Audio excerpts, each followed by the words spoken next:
Well, Liverpool will start the Premier League season this weekend at Craven Cottage playing Fulham on match day 1, and Jurgen Klopp going into this having won the Community Shield last weekend in a brilliant 3-1 victory over Manchester City, in which Liverpool were dominant for a lot of that game, and Liverpool really wanting to go out and win that match and lay down a marker, and they sure did. And I think a lot of opinions will have changed over whether or not Liverpool can fight for the Premier League title once more this season. And I know I have to say it did change a few of my opinions over whether or not Liverpool would be able to match those heights, what they did last season in the Premier League title race. But first up is Fulham as Liverpool travel to Craven Cottage.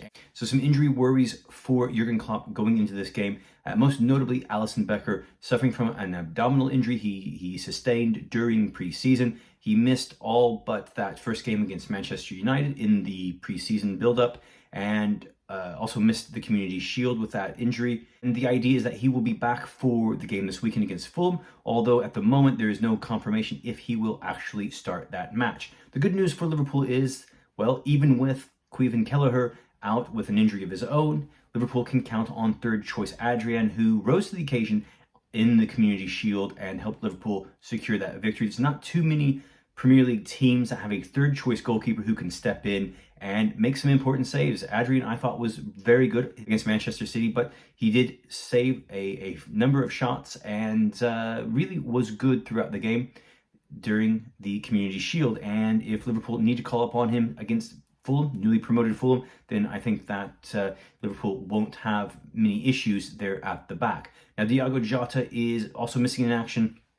He is set to miss this game and will be out until September due to a hamstring injury that he re-aggravated during the preseason, which was sustained in the UEFA Nations League. So Jota, a big miss, and as I said in a previous video here on the channel, I think that Jota is Liverpool's forward who is taking the biggest hit this off-season now with Darwin Núñez in the team, arriving from Benfica. I think that Jota, having missed so much time and going to continue to miss, is going to be a massive detriment, I guess you could say.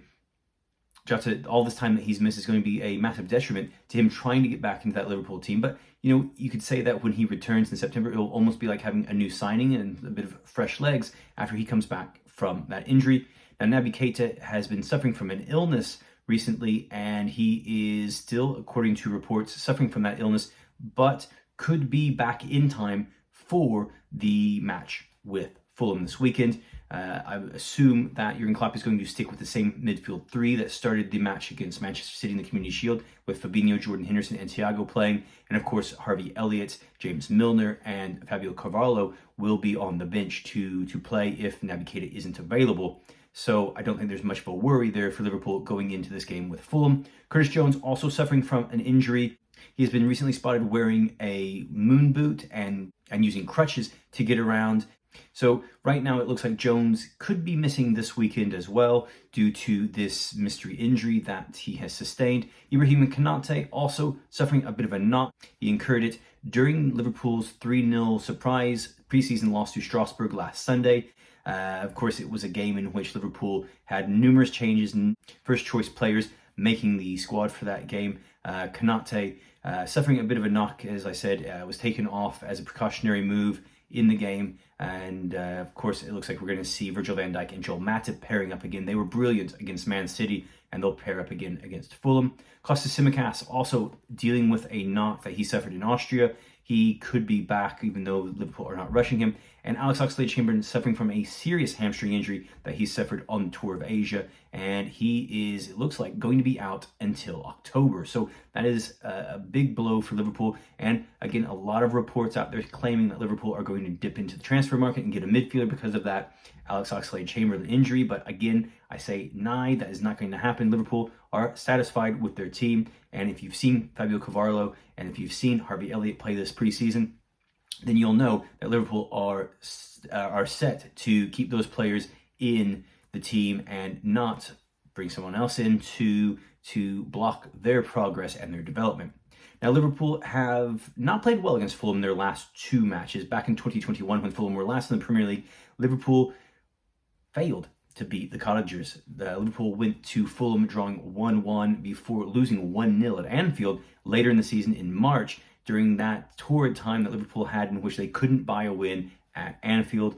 And so those are really the only two blemishes Liverpool have suffered against Fulham in the last 8 matches that they've played against each other. Now, Fulham is a yo-yo team, and a lot of bookies are picking Fulham to be relegated at the end of the season. And to be honest, I am too. I think that they are going to go down. I don't think that this is a strong enough Fulham team to stay up. Even though Alexander Mitrovic scored 43 championship goals last season, I don't see this team staying up in the Premier League. But Liverpool will have that form that they showed against Fulham 2 seasons ago fresh in their minds. A lot of these players still there at Liverpool, of course.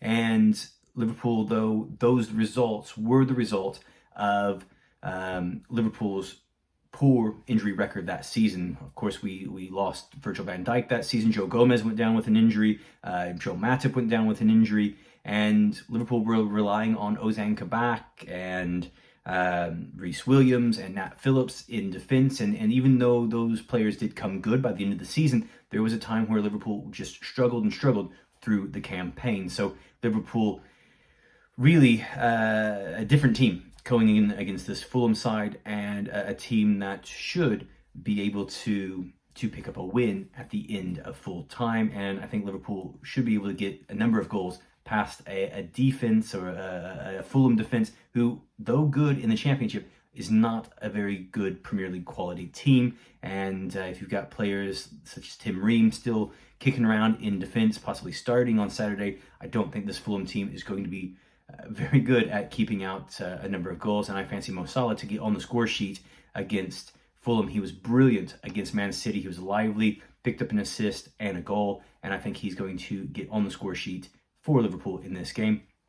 And if you look at Mohamed Salah's past, his record against Fulham, 2 goals in 4 matches in all competitions against the Cottagers. So not a bad little record for Mo Salah against Fulham. And I expect Salah, obviously, to start on the right-hand side of the Liverpool attack. Now, the real question will be whether Roberto Firmino continues to start instead of Darwin Núñez. Both players played really well against Man City in the Community Shield. Núñez obviously got the goal, and he also won the penalty for Mohamed Salah to score later on in the game. And to be honest, I'm not really sure who Klopp picks. I kind of see him going with Firmino to give Liverpool that continuity from game to game, with Núñez coming on as a second half substitute. But at the same time, with Núñez playing so well against Manchester City, I can also see Klopp bringing on Núñez to start the game, and to really lay down a marker in this and to get an early lead. And I think Núñez could torch this Fulham defense. Now, looking at Firmino's numbers against Fulham, he's only played against Fulham 3 times, as Liverpool won twice, drew once. And Firmino not scoring before against the Cottagers, but he does have an assist. And so not having a great goal-scoring record against Fulham could see Núñez start the game. So Núñez could get a start in this game as Liverpool look for a first game of the season win. And this could be a huge game, because if you look at Man City, they're going to be playing on Sunday against West Ham. And that is a tricky fixture for Manchester City to start the season, especially after they lost the Community Shield at the weekend. And, Man City did not look the fittest of teams. Of course, they only played 2 preseason games compared to Liverpool, who played 4.